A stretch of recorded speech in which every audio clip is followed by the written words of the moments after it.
வணக்கம். இன்றைக்கி சிம்பிளாகவும் டேஸ்ட்டாகவும் வாழைக்காய் பொரியல் எப்படி பண்ணுறதுன்னு பார்க்கலாம். அதுக்கு ஒரு மீடியம் சைஸ் வாழைக்காவை தோல் நீக்கிட்டு இந்த மாதிரி ஓரளவுக்கு கொஞ்சம் மொத்தமாக இருக்க மாதிரி ஒரு ரவுண்ட் பீஸை கட் பண்ணிவிட்டு இந்த மாதிரி அதை 3 பீஸாக கட் பண்ணி போட்டுக்கோங்க. இந்த அளவுக்கு இருக்கணும் திக்னஸ்.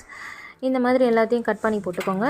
உப்பு தண்ணியில் போட்டு வச்சுக்கோங்க. அப்போ தான் கலர் மாறாமல் இருக்கும். அதுக்கப்புறம் ஒரு கடாயில் 1 ஸ்பூன் எண்ணெய், கடுகு, ஜீரகம், உளுத்தம்பருப்பு இதெல்லாம் சேர்த்து பொரிஞ்சதுக்கப்புறம் 1/2 ஸ்பூன் மஞ்சத்தூள் போட்டு நம்ம தண்ணியிலேருந்து வடிகட்டி வாழைக்காவையும் ஆட் பண்ணிடலாம். ஆட் பண்ணி நல்லா கலந்து விட்டுட்டு மூடி வச்சு ஒரு 2 நிமிஷம் கழித்து ஓப்பன் பண்ணி பார்த்துட்டு திரும்ப அதை மிக்ஸ் பண்ணி விடணும்.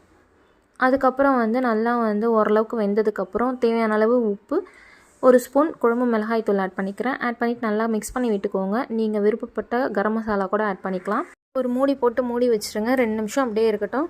பச்சை வாசனை போனதுக்கப்புறம் லாஸ்ட்டாக கொஞ்சோண்டு கருவேப்பிலை போட்டுக்கோங்க. அவ்வளோதான், நம்மளோட வாழைக்காய் பொரியல் ரெடி. வெளியே கிறிஸ்பாகவும் உள்ளே சாஃப்டாகவும் சூப்பராக